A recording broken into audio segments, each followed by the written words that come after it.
aqui que tinha encontrado. O amor da minha vida. Por muito tempo. Eu realmente acreditei nisso. Mateus era o homem que me protegia, que me escutava, e dizia que eu era o suficiente. Quando eu estava cansada, ele segurava a minha mão.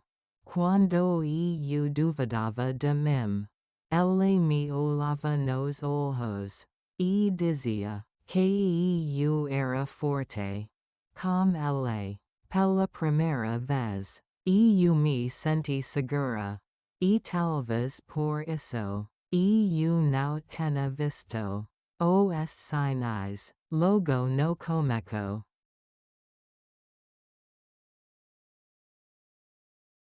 Talvez você esteja se perguntando, por que eu falo no passado? Eu falo no passado, porque houve momento em que tudo mudou. Não foi uma traição, não foi falta de amor.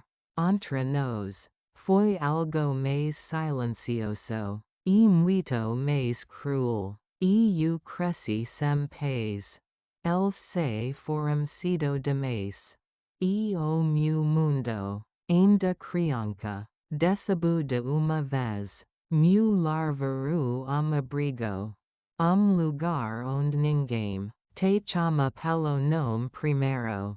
Mas por número. Desde pequena, eu aprendi a sobreviver sozinha. Sem sobrenome importante, sem hierarquia, sem ninguém, para me defender. Eu aprendi cedo que ninguém viria me salvar. Então eu trabalhei muito, dia, noite, fim de semana, qualquer coisa que aparecesse. Eu aceitava, não por ambição, mas por necessidade. Eu queria construir o meu próprio chão. Foi nesse cansaço, nesse silêncio, que o Mateus surgiu. Ele me viu, de verdade, não como uma órfã quebrada, não como alguém que precisava de penha. Ele me via como alguém inteira. Nos apaixonamos devagar, sem promessas exageradas, sem pressa. E quando ele me pediu casamento, eu corri porque, pela primeira vez, eu pensei futuro. Mas logo depois, o brilho nos olhos dele mudou. Foi ali que tudo começou. Ele começou a falar da me. Disse que ela se importava demais. Com status, origem, e o tal do sangue. Disse que ela era difícil, controladora, orgulhosa. Ele tinha medo. E eu, na minha inocência, achei que amor era suficiente. Eu disse que aguentaria qualquer coisa por nós dois. Eu disse que palavras não me machucariam. Eu estava errada, porque algumas palavras não machucam o corpo. Elas machucam quem você é. Naquele momento, eu ainda não sabia. Mas o preconceito já tinha entrado na nossa história. E quando ele entra, ele nunca vem sozinho. Ele vem para testar, para dividir, para destruir. Foi ali, sem que eu percebesse, que o amor começou a ser colocado à prova, não pelo que sentíamos, mas pelo que eu representava. E essa é uma prova que nem todo amor consegue vencer. Depois daquele pedido, minha vida continua, mas algo dentro de mim. Ya estava inquieto. Eu tentava sair. Tentava acreditar. Mas a palavra, família, começou a pensar. Mateus falava pouco, mas o suficiente para eu entender. Amei dele. Não era como as outras.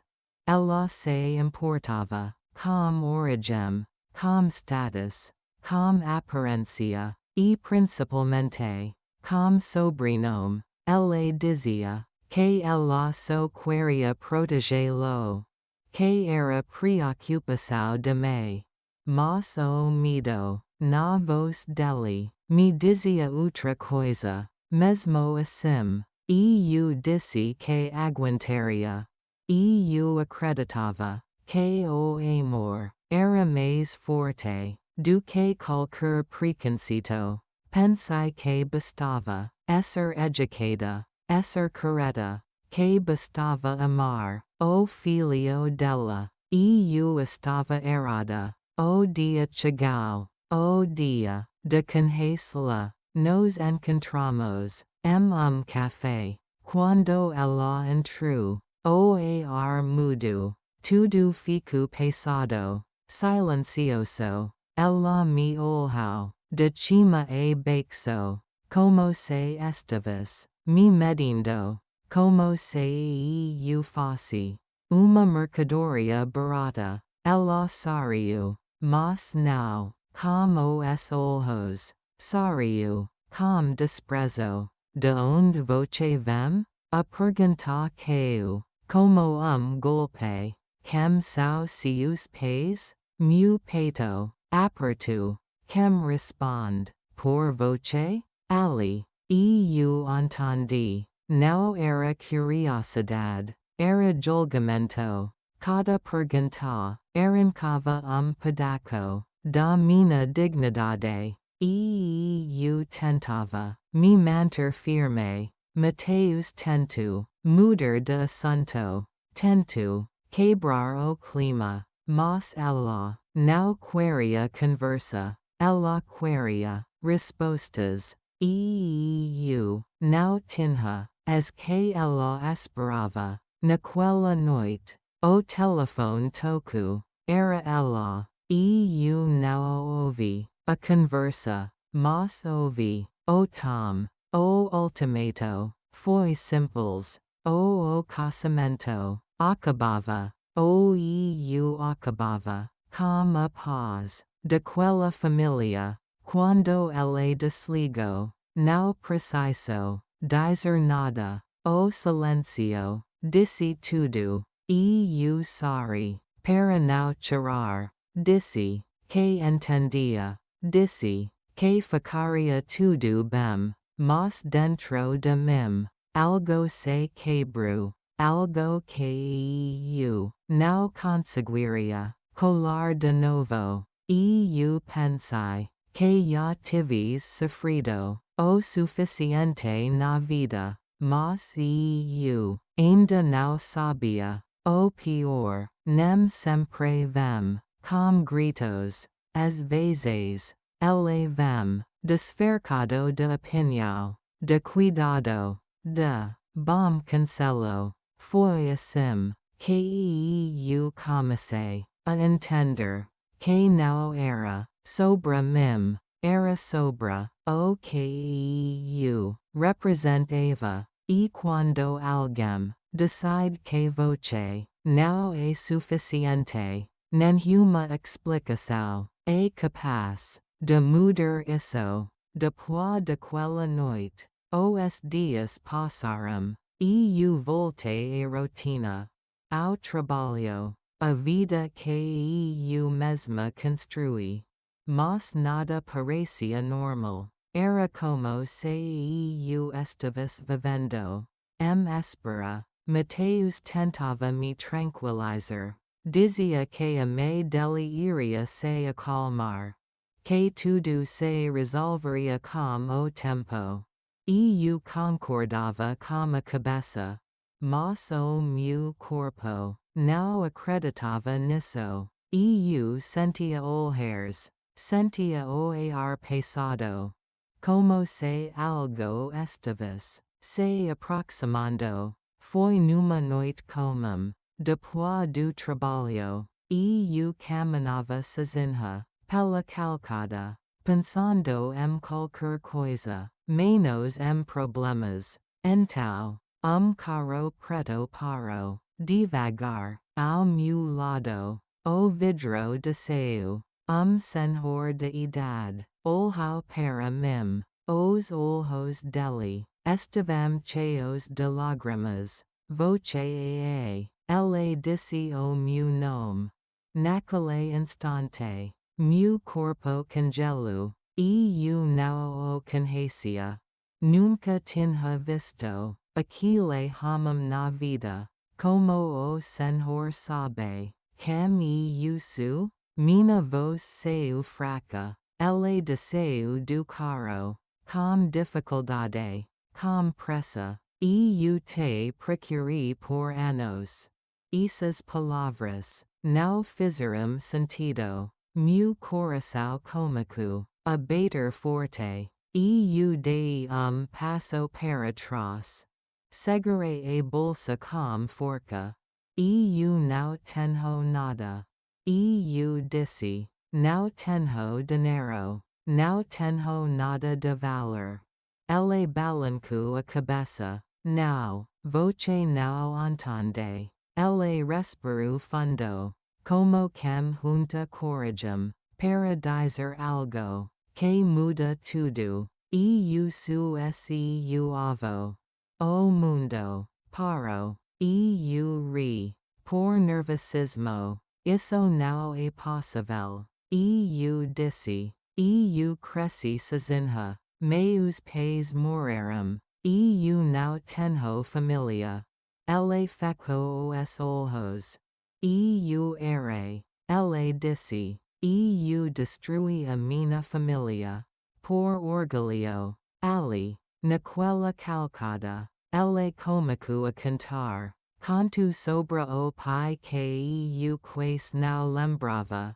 Sobre uma briga antiga. Sobre anos de silêncio. Sobre o arrependimento. Ele estava doente. Muito doente. E não queria partir. Sem me encontrar. Eu não sabia. Se corava. Se gritava. Se fugia. Nada daquilo. Parecia real. Mas os olhos dele. Não mentiam. Naquele momento. Algo dentro de mim. Se abriu. Eu passei a vida inteira. Acreditando. Que estava sozinha no mundo. E, de repente. Alguém surge. Dizendo que eu era. O que restava. Eu aceitei sentar com ele. Aceitei ouvir. Não por confiança. Mas porque. Meu coração precisava. De respostas. Eu ainda não sabia. Mas aquele encontro. Era o início de tudo. O início da verdade. E também. O início da virada. Sentamos café tranquilo. Longe do barulho. Longe de tudo. Eu ainda não sabia. Se acreditava ou não. Ele respirou fundo. Antes de começar a falar. Como se cada palavra. Custas anos de silêncio. Disse que meu pai. Tinha sido o único filho dele. Que era homem bom. Mas orgulhoso. Eles brigaram. Feio. Por escalas. Por amor. Por orgulho demais. Dos lados. Depois disso. O silêncio. Anos sem contato. Anos sem perdão. Quando meus pais morreram. Ele só ficou sabendo. Muito tempo depois. Quando tento me procurar. Eu já não estava mais lá. O abrigo tinha mudado. Eu tinha mudado de endereço. A vida tinha seguido. Eu perdi tudo. Ela disse. Primeiro meu filho. Depois, voce. Foi I que ela falou. Da doncha. Câncer. Estágio avançado. Ela não tinha muito tempo. E não queria partir. Sem corrigir. O último hora da vida dele. Eu ouvi tudo. Silêncio. Sem chorar. Sem reagir. Era informação demais. Pouco tempo demais. Então ela disse. O que eu não esperava ouvir. Disse que eu era a única herdeira. Que tudo o que ela construiu ao longo da vida seria meu. Casas. Imóveis. Dinheiro. Segurança. Não como pedido. Mas como direito. Voce não precisa aceitar. Ela disse. Mas eu preciso oferecer.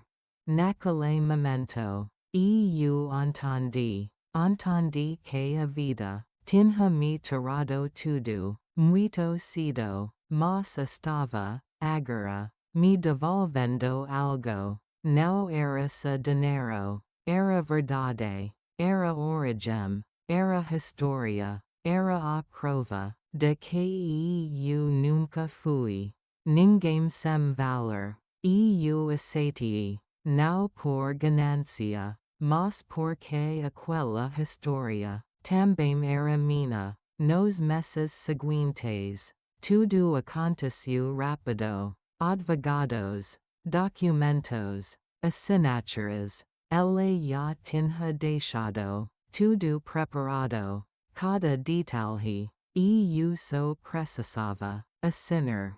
Pouco tempo depois, ela se foi. Eu fiquei com o silêncio, com a verdade, com tudo mudando. Mas eu não contei a ninguém, nem ao Mateus. Eu precisava saber se o amor dele era real, ou se também tinha limites. Foi I que eu decidi. A verdade ia aparecer, mas não pelas minhas mãos.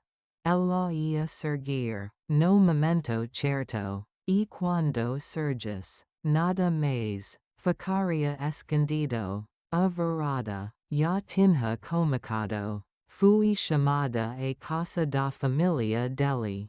Uma conversa final. Foi assim que chamaram. A mãe dele me recebeu. Como mesmo olhar de sempre. Frio. Superior. Sentamos na sala. O silêncio era desconfortável. Ela começou a falar. Disse que eu não era adequada. Que eu manchava o nome da família. Falou da minha origem. Da minha falta de sobrenome. Da minha história complicada. Eu ouvi tudo. Silêncio. Então, a porta se abriu. A irmã de Mateus entrou. Ainda com a roupa do trabalho. Ela me olhou. E parou. O rosto dela perdeu a cor. Voce. O que está fazendo aqui? Ela disse o meu nome inteiro. E me cumprimentou. Como cliente. A sala. Congelo. A mulher que me humilhava. Fico silêncio. O olhar dela mudou. Não era mais desprezo. Era medo. Ela tentou sorrir. Tentou se explicar. Disse que tudo tinha sido mal entendido. Mas eu entendi. Ela não estava arrependida. Ela estava com medo do que eu representava. Eu me levantei. Com calma. Tirei o anel. E coloquei sobre a mesa. Eu não posso me casar com uma família que só me respeita Quando descober meu valor, o silencio volto, mas dessa vez, eu estava em paz. Eu saí daquela casa, sem olhar para trás. O ar lá fora parecia diferente, mais leve, mais silencioso. Eu andei sem pressa. Pela primeira vez em muito tempo. Não havia ninguém me esperando decidir por mim. Mateus tentou me ligar. Uma vez, duas vezes. Eu não atendi. Não porque eu não sentisse nada, mas porque eu sentia demais. Eu amei aquele homem. De verdade. Mas amar alguém não pode custar a nossa dignidade. Eu entendi isso tarde. Mas entendi. Nos dias seguintes, eu corri pelo que poderia ter sido. Pelo futuro que imaginei. Mas também corri por alivio por não precisar mais me encaixar em lugar que nunca foi meu. Eu voltei a minha vida, ao meu trabalho, a minha rotina. Dessa vez, sem pedir permissão, eu sei o que herdei, com responsabilidade, não para provar nada a ninguém, mas para cuidar do que eu construí, do meu nome, da minha história. Eu aprendi que dinheiro revela pessoas, mas caráter se revela na ausência dele. Hoje, eu sigo sozinha, não por fracasso, mas por escolha. Eu sei o que eu valo. E nunca mais vou permitir que alguém me diminua para se sentir maior. Essa foi a minha história. E se ela te tocou, lembre-se disso. Quem te ama de verdade não te coloca em posição de defesa, te coloca ao lado, depois de tudo. Eu aprendi uma coisa simples.